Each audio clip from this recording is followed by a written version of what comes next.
Hello and welcome to Canvas, the Niger Delta Roundtable, where I discuss the future of the Niger Delta region, blessed with hydrocarbon and other resources.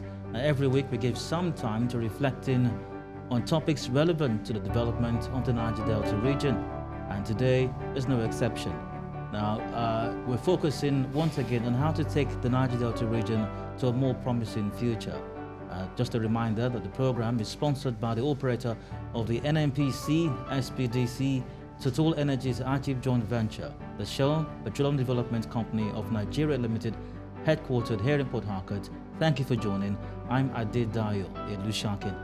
Now, this week's edition of Canvas and we're discussing a topic I find particularly fascinating: from cradle to the ward, a Shell scholar achieving great things.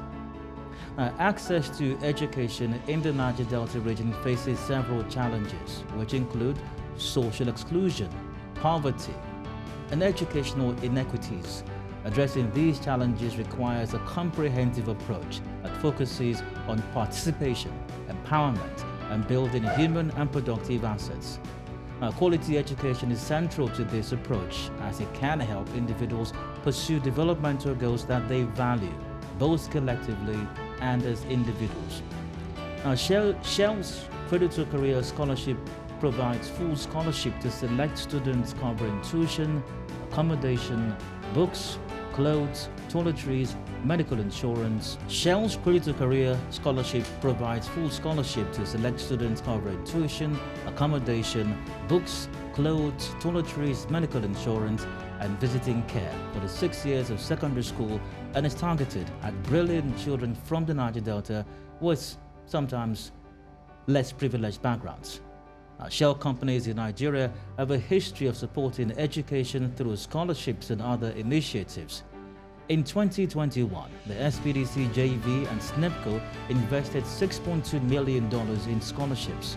Since 2016, SPDC, JV, and SNEPCO scholarship programs have awarded more than 2,500 secondary school grants, over 3,200 university grants, and 900 Cradle-to-Career scholarship grants to students. SNEPCO also runs a Cradle-to-Career program pan-Nigeria. On this week's edition of the program, we speak with a Shell scholar and explore how Shell's Cradle-to-Career program is helping to realize dreams. Again, today the topic on Canvas is From Cradle to Career, a Shell scholar achieving great things, and my guest on the show is Dr. Nene Osarueba. Dr. Osarueba was one of the beneficiaries of the Cradle to Career scholarship program in 2011. Now, she's recently graduated as the second best graduating student of her graduating set, with 6 distinctions in medicine and surgery from Pamo University of Medical Sciences. Dr. Osarueba is currently undergoing training at the River State University Teaching Hospital here in Port Harcourt. Dr. Nene Osarueba, hello and welcome to Canvas, the Niger Delta Roundtable. Thank you so much. It's good to be here. And thank you for your time as well. Great to have you here. Thank you. I've got some questions for you. It's 13 years, am I right? 13 years, Yes. thereabouts, since you became a Cradle-to-Career beneficiary. Now that's some time, really. 13 years after, when you Yes. remember back then, what are your first thoughts? What do you remember? What comes to mind? Okay, I would say that I remember the very first day when I was called to be informed that I had been privileged to have the scholarship. I was in the sitting room that day with my mom. The call came in, and it was such great news to us because it was something that I was not expecting. I had not done an exam of such, because of course for this scholarship we had to write some exams. I had not done any of such before. I wasn't sure what my fate was going to be. Yes, so it was a very exciting one for me. All right. But how did you, for you to have written the exam, for you to have received the call in the first place, how did you first hear about this? How did you come to know or learn about the Cradle-to-Career scholarship program offered by Shell? Okay, at the time I had just finished my primary school, and what was next for me was, oh yes, having to go into secondary school. But the question now was, which school was I going to be going to? It wasn't something I was certain of. And I had to do some common entrance. And I think from my primary school, I had been listed by the head teacher among some other colleagues, or at the time, some other friends in class, to write this examination. And we were told about it at that time. I was very much naive about an exam of such, and had to do preparations, work accordingly, and go for the exam. So that was my first encounter with the exam. Now, you mentioned that your head teacher shortlisted you and some other students, Yes. colleagues, friends, some of them. Yes. Why were you shortlisted? Why were you and the others shortlisted? Okay, I think we were pupils in class that were outstanding in terms of academic performance. So you've always been smart. Oh, well. Let's talk about you a bit, your life. What was it like prior to this time when the Cradle-to-Career program came into your life? So prior to you being shortlisted, what was life like for you growing up at that age? Okay, I was like every regular kid out there. Like I said, had just finished primary school, wasn't sure what was going to be next. Secondary school, yes, but which school, I wasn't sure. Was it going to be a boarding school? Was it not going to be? Yeah, but I think apart from that, in-house as my family, I was that child that had a lot of dreams. I would say that I found myself in a space where I could dream and then hope that, yes, it's something I could achieve. Because at that time, I had already lost my dad, and it was just my mom in the picture and then my siblings. Yes, and I would say that I was just, yes, like every regular kid, trying to do what she could do in her space, prepare for the next phase of life, and then write those exams I needed to. I'm sorry to hear about your dad. Thank you. But what was life like living with you, just your mom and siblings without your dad? If you don't mind my asking that. Okay, that's fine. Okay, for me, I think I would say that I'm very much grateful to God, because when I talk about the story of my life, I very much can factor out the God factor, because I would say that I'm that girl that's been helped by God, because at the time, yes, I would say I had so many things that I envisioned that I would want to be, I would hope to achieve in life. And then again, in my space and in the time where I'm in the town where I'm from, yes, but then I think it wasn't something I would say was so easy, because it was just my mom, and then it was her working at the time with 3 other siblings, so we were like 4, and then her trying to put the family together, no husband or father to support, and considering that each of us would have to go to school. My mom, I would say she did so much. I would give a huge amount of credit to her, because I know at the time when it happened, she even had to, at some point, go back to school just so she could upgrade her educational level. I would get involved to do a better jobs, any better pay.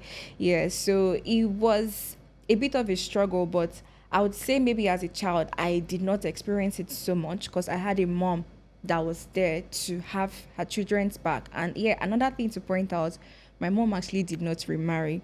So she actually did have the focus on us, because she would often say that, oh yeah, these are the children that God have given to me, and I would want to have everything in them just so they would become better people.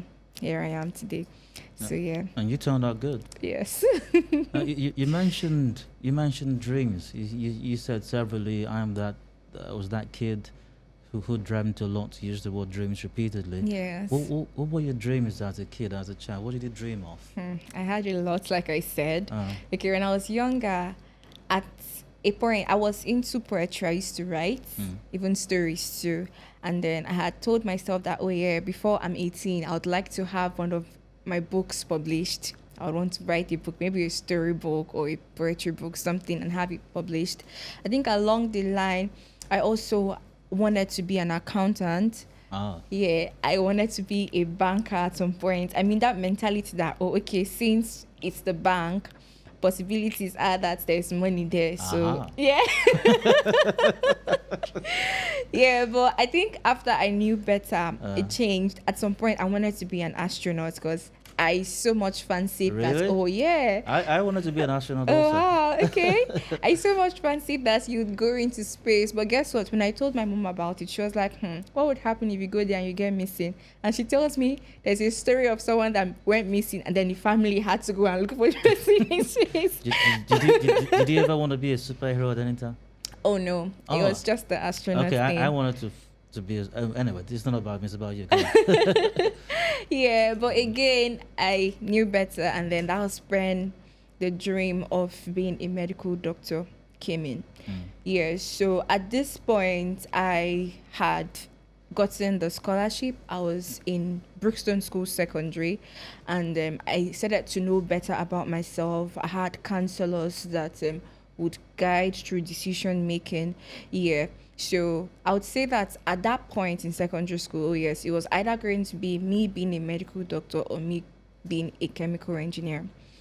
Okay, all right. Let's circle back a bit. So then you were shortlisted by a head teacher. Yeah. You wrote the exam to qualify for a Shell Cradle-to-Career scholarship, and then at some point the results were announced. I suppose. Yeah. Let's take it from there. Okay. So what happened?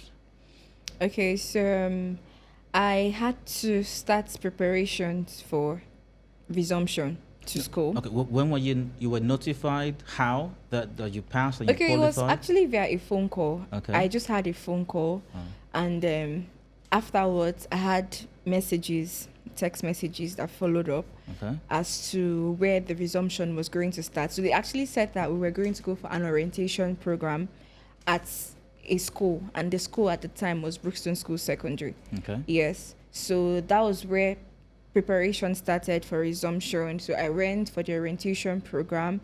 It was myself and 59 others, because we were about 60 that were taken for the scholarship exam after the scholarship exam at that year across different areas in Niger Delta. Yeah. So that was how I eventually resumed the orientation program, and after the program we were now distributed to 3 schools. It was not by choice too. It was actually, but I call it fate, because we were given papers and then you get to pick. So whichever you pick is now the one you eventually would go to. So yes, that was how the journey of the program began for me. What are your school was Brookstone, right? Yes. Okay. What are your fondest memories of your stay at Brookstone, and did you experience any culture shock? I mean, from what I know of Brookstone, it's one of the best schools, not just in Rivers State, but I dare say maybe even the Niger Delta region as well. Yeah. So was there any cultural shock for you? And don't forget the earlier part of the question. What are your fondest memories of your time there? Okay, so I think the first thing for me when I resumed was having to see the kind of environment I saw when I resumed Brookstone School Secondary. It was very much serene. It was beautiful. It was a good environment. I would say that, I felt really privileged to find myself in that kind of space, and then knowing that, there was a chance that I was going to be schooling in a place like that. So yeah, eventually when I started from my year 7, that's a JS1, I would say that through my years in school, the fondest memories I had, because I, again, used to be that student that would want to participate in extracurricular activities. Yes, the academic work was very much important, and I did amazing, God helping me. Of course you did. Yeah, but then I think the other part that I also got myself involved with was extracurricular activity, just to get that balanced student life. And I participated very much in the drama. So I think one thing that a lot of us looked forward to in school was the Christmas show, where we would have some plays done.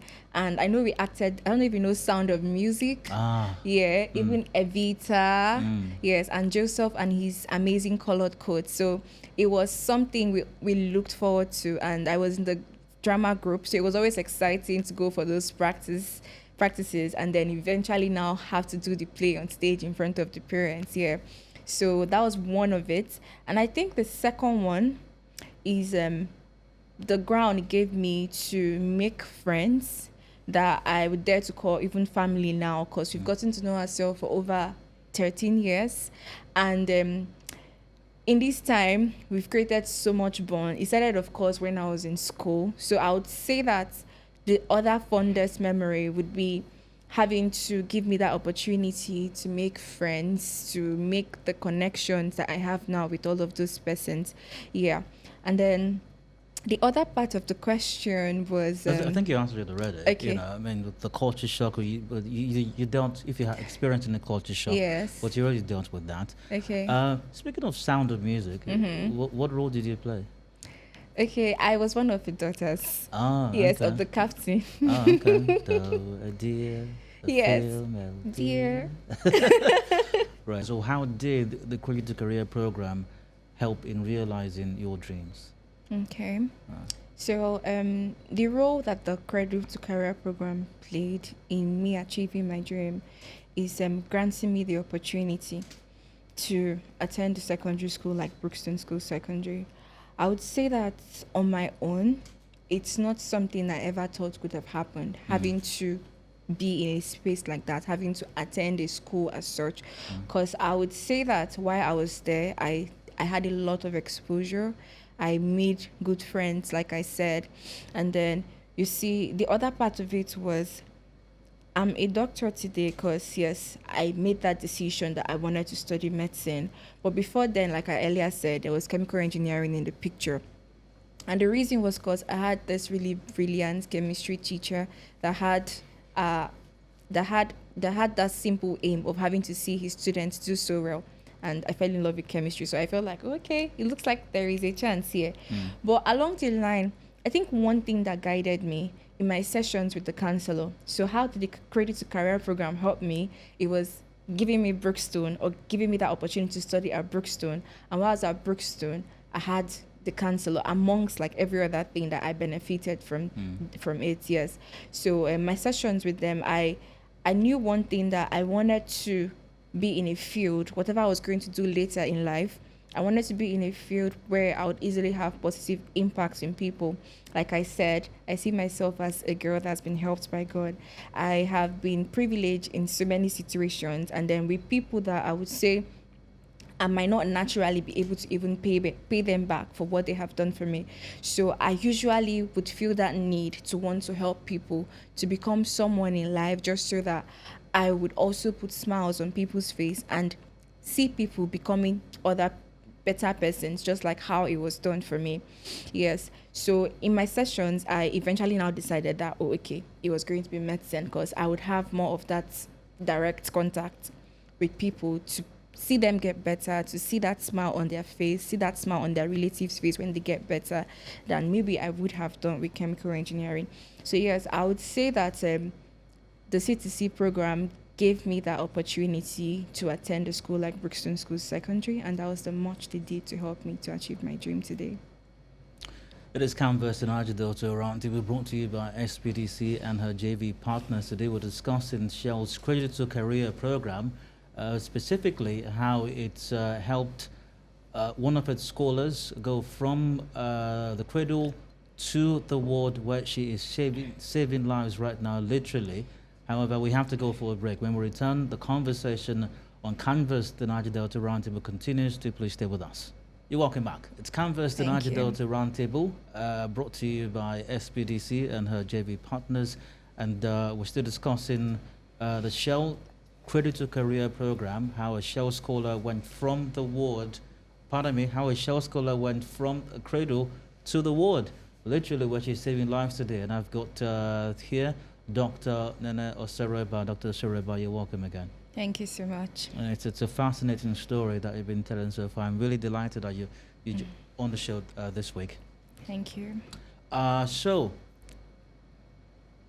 how did you, you were a child once again, had several dreams. You wanted to be all kinds of things, all kinds of persons, including an astronaut. And then at some point, a chemical engineer, because of experience at Brookstone. You had a fantastic chemistry teacher, but at some point you knew it had to be medicine. How did you know? When did you know? When did you realize, no, this is what I have to be? I have to be a doctor. Okay, so I was guided by the fact that I wanted to have a platform where I can have a positive impact on the life of people. And that was important to me because growing up, I had that opportunity where several people helped me. And they were not people that I was linked to in any way. They were not people that I was referred to. It just happened. And again, my story of why I would always say that I'm the girl that's helped by God. It happened severally, miraculously. And then it was such that these persons that helped me did not ask me for anything in return, number one. And even if they did, I wouldn't have that much of resources. I wouldn't say I have that much of resources to be able to pay them back in the magnitude of what they have done for me. Yes. So I think the way I rather saw it was I was helped so that I would also help other people. Because of course, God is not greedy. He puts one person so that other people could also be lifted. Yes. So I've always seen myself as such, and that was why I thought that, oh yes, having to have that platform to make that positive impact in the life of other people would be one thing that would give me that joy that, oh yes, I actually came and then I did something and I was not just a beneficiary. Yes, so I think that was eventually when I said it looks like medicine was going to be the better option, because I would have, yes, that platform to have that positive impacts like I desire to. You've lived most, if not all, of your life in the Niger Delta region. Yes, I have. Presume, yeah. And growing up, you had friends, you had colleagues, you had people around you in your neighborhood, in your Yes. community, and even now that you're an adult, you know people, you see children all around in the Niger Delta region. From your experience, and by experience not just personally, but what you've observed as well, Yes. how easy or not do you think it is for the average Niger Delta kid or child to realize their dreams? You've been able to realize yours, or at least some of it. Yeah. You're still on that journey, I believe. Sure. But for the average Niger Delta child, how easy do you think it is for them to dream and then go from dreaming to realizing their dreams? Okay, truthfully, I would say that it's not so easy. Yes, I'll be truthful enough to say that. And it's because if you should take the current state of the economy into consideration, there's a lot happening out there. And even to try to fend for the family as to what would the children eat per day, yes, it's not been easy for a lot of people. And they're not to talk of someone that now has that dream and then says, oh, daddy, mommy, I'd want to study medicine in this university because I learned that they are one of the best in training, all of those things, yes. So it might not be so easy, especially if it's like a struggling average Niger Delta family. Yes, so truthfully, it might not. And I would say for myself too, maybe that could have been the case. But then, as God would have it, I was privileged, and then the scholarship came into the picture, and then dreams got achieved. Yeah. So you went to Brookstone, Yeah. and of course, as with all things, the journey with Brookstone came to an end. What happened after Brookstone? A lot. Okay, that's why we're here. A lot. Okay. Yeah. So I think finishing from school, one thing that I know I prayed for so much was having to, from secondary school, go into university. Okay. I was afraid of having that space in between. And for me, I think the reason was because I felt like I had a track. I mean, I was at a pace from secondary school. I was so much in, okay, I would read, I would get this thing done. I had this target, academic target, and God will help me, I would get at it.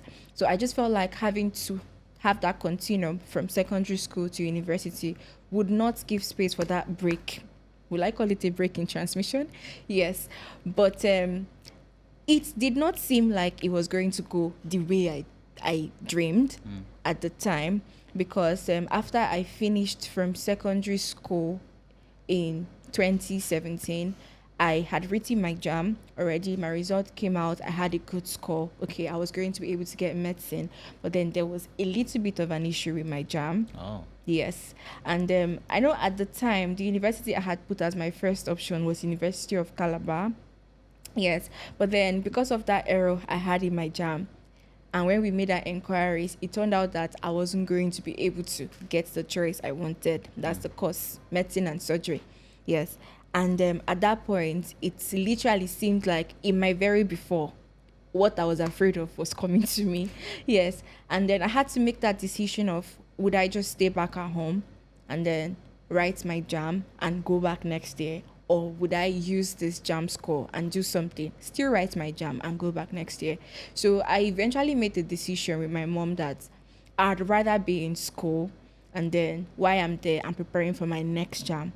So I had to change my course of choice from medicine to human anatomy, still at the same University of Calabar. And then while I was there, I think I spent just 2 weeks there. Resumption came in. I spent just 2 weeks there. And while I was there, from my second week, I already started having a little bit of an issue with, a lecturer pointing me out and saying, okay, you should come see me here, or you should come and see me there. All of those, as strange as it sounds, yes.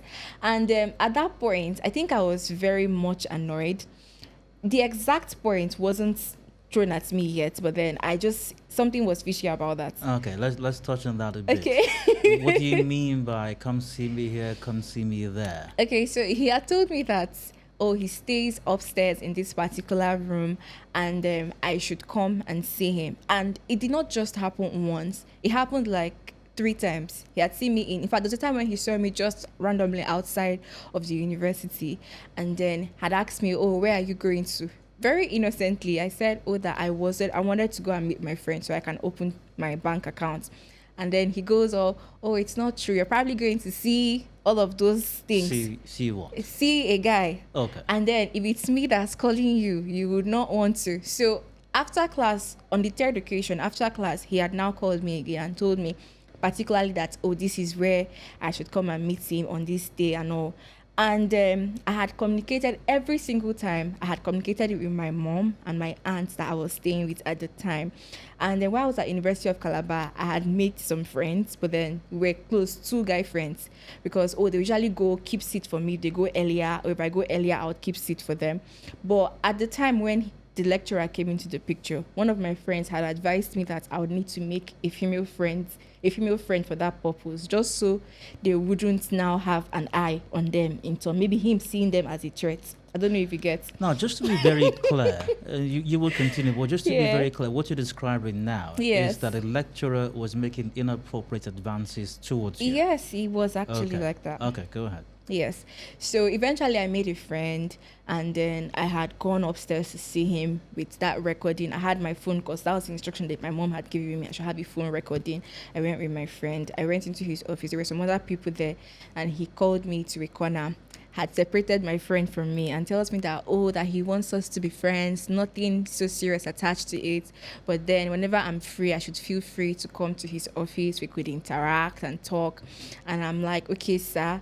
And then he now says that, do I have a problem with that? And I say that, yes, sir, I'm sorry. But then when I was in secondary school, they would often say that a female and a male staff should not be found alone in a space. At least there should be other people there. That was at Brookstone. That was at Brookstone. So very innocently, I had just told him that. And I told him that, so maybe, sir, I'm not sure if it would be appropriate for me to just come when I'm having my free period. I might also want to be doing my reading. And he tells me, leave that mentality of secondary school. You're now in the university. And then the statement that sold him off was when he said, this thing that I'm about doing for you, you would come to appreciate it at the end of the semester. So that was just what confirmed possibly what he had in mind. I think after I left there, I was so unhappy. I had called my mom and told her how the whole thing went. I had also told my friends, and I would say that was a spur for me to put more energy into my JAM preparation, just so that I would make sure, first off, I was already not going to have my new school as that particular university. Yes, so I just had all of that energy. As God would have it, I wrote my JAM. I had 310, and then my medicine and surgery, it was all going to come, look like a reality at the time. Yes. But why at that? I guess God had another plan all along the line, because still in that week, the Friday of that week, after this encounter with the lecturer, I got a phone call And then from someone I would call my godmother. And then she asks me, oh, how are you doing? How are you coping? How is school? Are you in school yet? What course are you doing currently? And I told her, oh, I'm in this university and I'm doing human anatomy. And she's like, oh, human anatomy, really? Is that what you wanted to do? I've always known you to. I've wanted to do medicine and surgery. And I explained that, oh, well, it happened this way and that's why I'm here. But then I intend on, yes. And then that was when, I would call it a miracle. I was now told about, oh, it looks like there's this school that is coming up in Port Harcourt. That's Pamo University of Medical Sciences. That's when they came into the picture eventually. That I should make my inquiries. I should come to Port Harcourt and also make inquiries at the school to know if they would take in students. So actually, that was when I came back. It's now tallied with the time when I was going to write my exam, actually. Yeah, so I came back to Port Harcourt. I did my exam. I started making inquiries about Pamo University. And as God would have it, the same jam that I had written before, that I had that issue with, that made me to study human anatomy. All I needed to do was now do a change of course and then put PAMO as my first choice. And change eventually, of institution as well. yes, exactly. And eventually, I did not get to use the second jam that I wrote and scored so highly in. Yes, so that was how PAMO came into the picture, and then so now you get, it's a long story. It's quite the story, really. Yes. You've been on quite the journey as well, I must say. I have. However, this last part you just described, the experience at the university in Calabar and with this lecturer. Yeah. Now, I'm sure that your upbringing from home, you're being able to be friends with your mom, trust your mom, confide in her, and your aunt. I'm sure all of that played a role in how you handled that situation and dealt with it. Very much. But I also picked from what you said just now that your training or your background at Brookstone also helped, because you referenced something you were taught at Brookstone. That also helped you or equipped you to handle this experience as well. So Brookstone was quite a good point for you, wasn't it? Yes, it was. It was. I would say even in character development, because yes, it taught me how to have that focus towards academic excellence. But yes, even in character, I had values imbibed in me that I would say through the years has helped me. So, all right. So before we move on to PAMO and what happened, with medicine and surgery, just maybe one final question. Would you stay at Brookstone? So, you had the Cradle-to-Career program, scholarship, you qualified for it to a Brookstone, and you had all these influences from the school and the staff, the academic staff and non-academic staff, I presume, at Brookstone. Yes. How about SPDC, Shell? Was there any interaction with Shell staff while you were at Brookstone, or were you just enrolled there and they left you there, that was it? Oh no, that was never the case. While we had visiting days at Brookstone, because yes, it was a boarding school, so we had visiting days, we always had representative from Shell come to interact with us. They, in fact, even would come with food, drinks, just like a parent would go visit her child or his child, in a school. It was very much that way. So they came and then they would have a round table session with us while we were even eating, where they would interact with us. They would want to know our struggles. They would want to know if we have anything we were worried about or how they could make the program better for us as regards our welfare. Yeah, so we were never left. I mean, we're never just dumped there. So they always did those checkups. They always would come, even attend meetings that parents would attend to know how we were participating and doing in school. No, I said that might be the last question of Brookstone, but no, I guess I lied. Did you ever feel like a charity case at Brookstone? Did the management or staff or anyone there made you feel, and others who were on the Cradle-to-Career scholarship, feel like you didn't belong because, I mean, you guys, you were being paid for, so to speak? Okay, no, I never felt that way. So that would take me back to that question where you asked about the culture shock. There was never anything of such for me. And the reason is because we had boarding parents, like the hostel parents, that were very welcoming. They were very caring. And then in the school, in our classrooms, there were never anything as of that segregation as per, oh, you're not paying, or you are paying, or you're on scholarship. There was nothing of such. I think rather I had an environment where there was this fairness and equality in the way that every single student was treated. Yes, so I never for once felt like a charity case. I rather saw it as a golden opportunity. I felt like I was privilege, and then, oh yeah, I had my mom not have to think about what how much you need to cater for me to come to school. Yeah, so I felt more privileged and lucky than I ever did feel like I was. You get that charity case. No, I hope you don't mind my bringing it up again. Okay. I suspect it may, even though you had a smile on your face, but Okay. it may have been difficult for you to talk about it. Okay. But how did the experience or the situation with that lecturer, the university in Calabar, how did that end eventually? Okay, so I think it was what terminated that whole thing was basically me having to leave the school and okay. then go for the jam, and eventually started my inquiries to PAMO and eventually got enrolled into PAMO University. Okay, just maybe one more question on that. How serious or how predominant do you think are instances like that? I mean, lecturers making unwanted, unwarranted, advances yeah. towards students. How big of an issue or bad of an issue do you think it is in our universities? Oh, I think it's a big issue. I think it's something that is not talked about to the extent that it does happen. Because a lot of times you're actually at the mercy of these lecturers. I mean, they would have your script marked at the end of the day. They would have your scores, and then you're faced with, oh, this is what I have to deal with, or my scores are going to be played with, you get. So it's something that happens. I know it happens a lot in schools, and it's not even talked about as much as it happens. And a lot of other times, the lecturers, they get away with it. Yeah. No. So you think it's something that we need to talk about a Very lot much. more? And we Very, can, very much. all right, great. Thank you.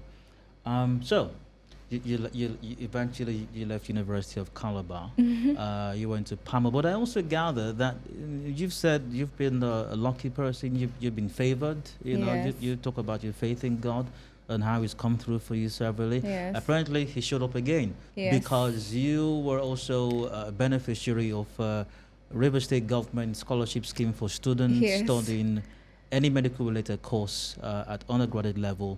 How did that come about, and what impact did it have on you? Okay, so after I made my inquiries about PAMO University of Medical Sciences, I needed to submit some documents like normally would ask in any new institution you would go to. Yes, so I did all of that, and then we were told that, okay, if you are from River State, you could benefit from that, the River State government scholarship. Yes, but then it did not just come. We had a test for which we had a panel set up, and then we needed to, make some interactions with them. They interact with us, they asked some questions, and it was after that I think some of us were awarded the scholarship. Of course, you passed the test. Naturally. Right? Well, Okay. And then you were granted a scholarship. yes, I was. Of course. How did it go in med school? You hear all kinds of things about med school. And I mean, I never had the good fortune myself to go Yeah. to med school. But I've had friends over the years who studied medicine. At some time, I lived close to a med school. I had friends there at undergraduate level and even post who were doing their residency as well. And what you hear is it's difficult, it's tough, you don't have a life outside of school, you're always studying, and some don't even make it all the way to the end. What was it like for you? Okay, so for me at PAMO University, first off, the comment about medical school not being so easy is true. But you see, the things that guided me through my journey in medical school was, number one, the support from family, the love I had from them.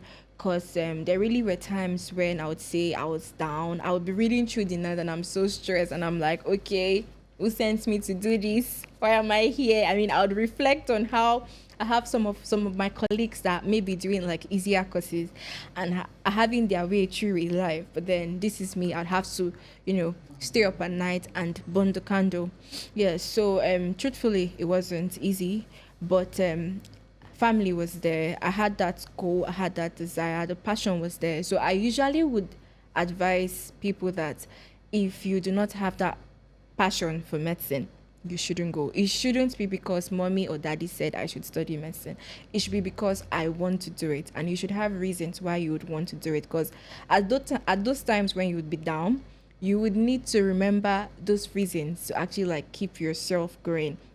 Yes, so for me, it wasn't so easy, but then God helped me. There was family there, their love, their support came in different forms, and then yes, the passion, it's guided me. It really helped me through school.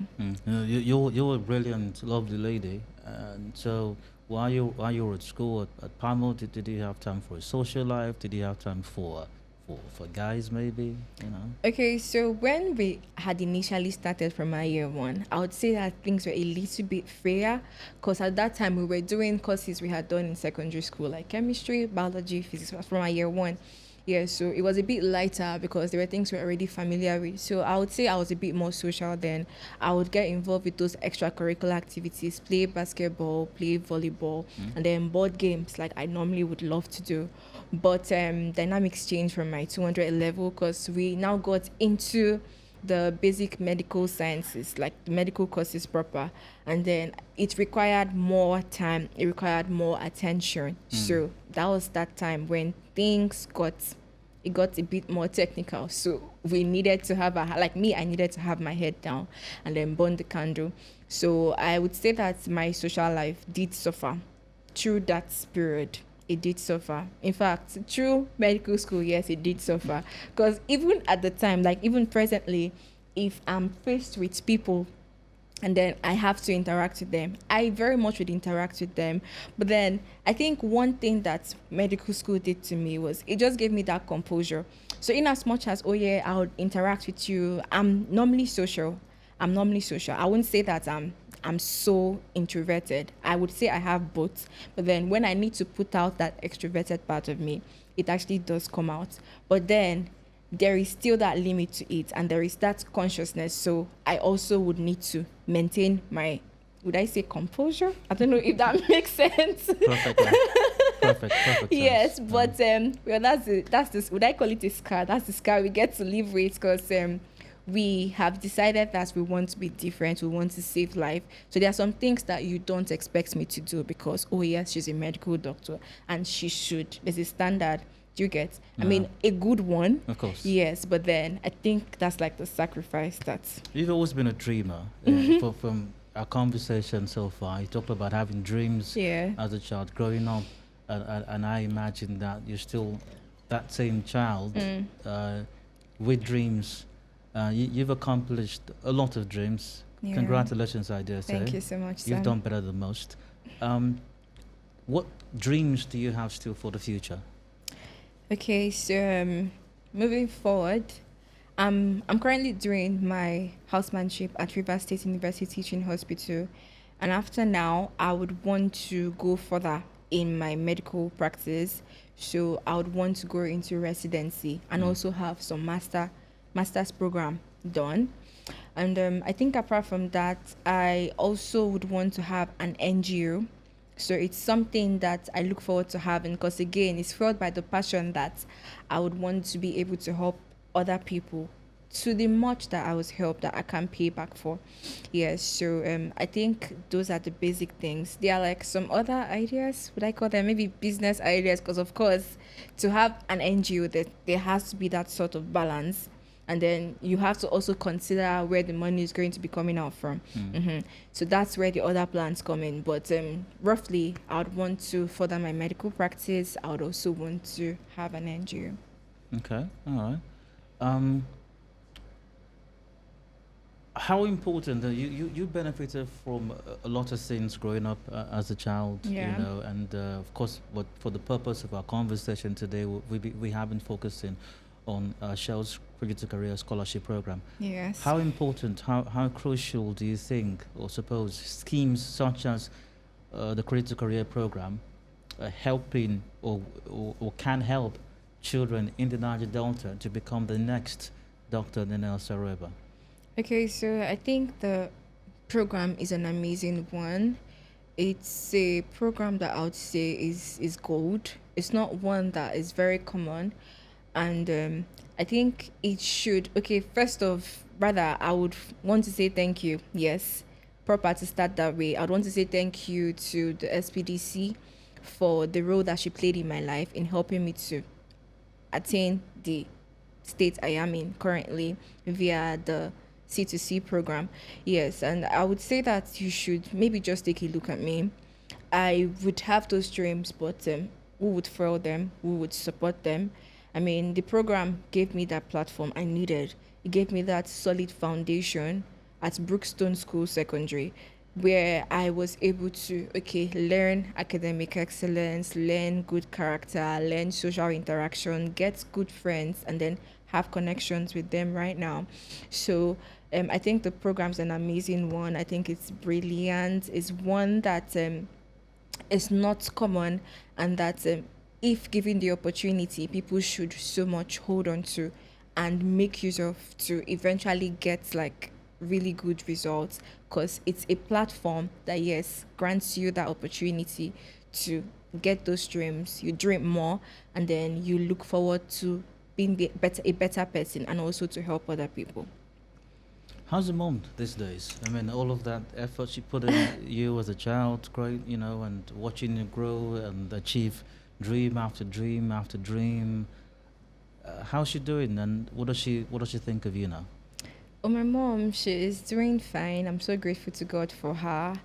And what does she think of me? My mom is so proud of me. I mean, she a lot of time would want to tell me that, oh, okay, come, so that I would go and greet this person, just so she'd get to introduce that, oh, this is her daughter. She's a doctor now. Yeah, like they would say, mama doctor. So so I know my mom she's very grateful to God as to how life turned out for me, and I'm a source of joy to her. I'm also grateful to God for that. I think the other part is, well, my mom does have this young physique, so maybe if you see her and you see me, you probably might not believe that, oh, this is her mom. The only thing that might give away is the fact that I look like her, just that I'm darker and then she's a bit lighter. Yeah, so she's doing fine. I'm grateful to God for her, and yeah. And well, you're a doctor now, right? You're a doctor. Yes. Okay, so what's it like practicing the practice of medicine? I remember you mentioned that the whole idea for you was giving back, impacting people's lives, the way that you've been impacted growing up as a child up till now. So what's it been like practicing medicine for you? Oh, it's been amazing, really beautiful. There's been some moments when I would say I've been stressed.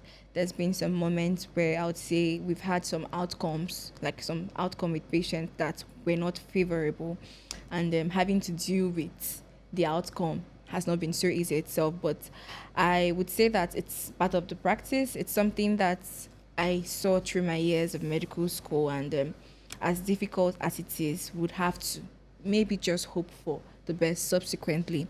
Yes, but generally I've had amazing time with patients and even the relatives, and it's always a joyful thing to see a patient working, looking down, and then eventually comes out looking better with smiles on their face and telling you, doctor, thank you, and all of those things. I've even had some times when patients would want to tip me, like, oh, doctor, take this one, and I'm like, no, don't worry, I'm fine, thank you so much. I'm like, no, they would want to insist, and I would still tell them, no, don't worry, it's fine, because I think the bulk of it for me is having to see that they eventually are better. The smile, just a thank you is enough. So generally it's been wonderful for me through this practice. I do not regret being a doctor. Dr. Nenel Sareba, it's been wonderful having you on the show as well. Thank you so much for coming Thank you, sir. And that's a wrap on this edition of Canvas, the Niger Delta Roundtable, brought to you by the operator of the NNPC SPDC Total Energies AGIP joint venture a Shell Petroleum Development Company of Nigeria Limited, headquartered in Port Harcourt. At this edition, we've discussed Shell's Cradle-to-Career program. With me, we've had the pleasure of speaking with a Shell scholar, how she's gone from the cradle, literally, to the ward, and she is saving lives now. I'm Adedayo Lushakin. Thank you once again for joining us. A fresh edition comes next week to have yourselves a wonderful life. And Dr. Osareba, keep dreaming and keep believing. Those dreams really do come to pass. Thank you so much, sir.